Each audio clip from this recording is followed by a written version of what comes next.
کسی نے پوچھا تھا کہ اللہ تبارک و تعالی شکل و صورت سے پاک و صاف ہے، لیکن سنا ہے کہ بروز قیامت اس کا دیدار بھی ہوگا، اور سنا ہے کہ عرش زمین پر آ جائے گا اور اللہ تعالیٰ عرش کے اوپر جلوہ افروز ہوگا، اس کی کرسی بھی ہوگی اور اللہ کی پنڈلی بھی ظاہر ہوگی، جس کو دیکھ کے نمازی سب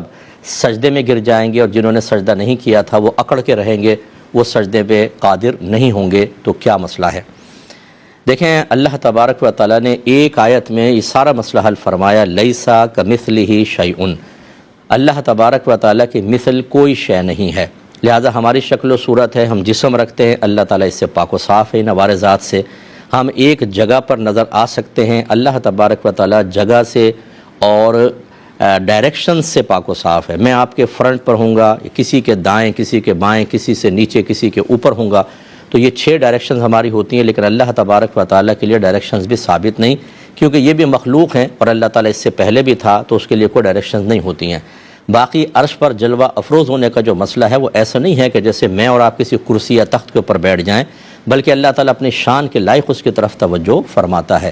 کرسی سے مراد عین وہ کرسی نہیں ہے، بلکہ اس کو سلطنت کہا ہے، اللہ تبارک و تعالیٰ کی حکومت سے اس کو تعبیر کیا ہے، اور پنڈلی سے مراد اللہ تبارک و تعالیٰ کی طرف سے قائم کردہ شدت سے اس کی تعبیر کی گئی ہے۔ تو جو قرآن و حدیث میں اللہ تبارک و تعالیٰ کے لیے ظاہری الفاظ آتے ہیں، ان کے معانی مثل انسان کے یا انسانی عوارضات کے مطابق لینے سے آپ کا اعتقاد اور عقیدہ خراب ہوگا۔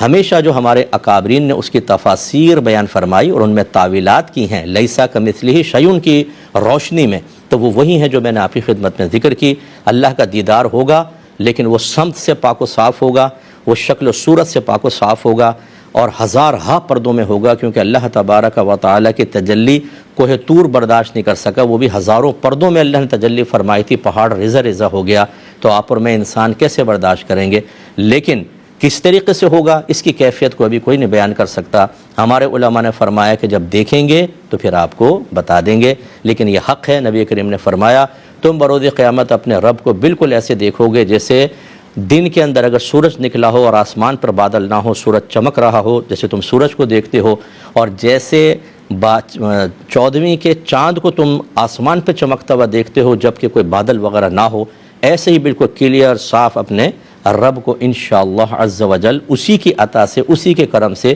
اس کی شان کے لائق ہم دیکھنے پر قادر ہوں گے۔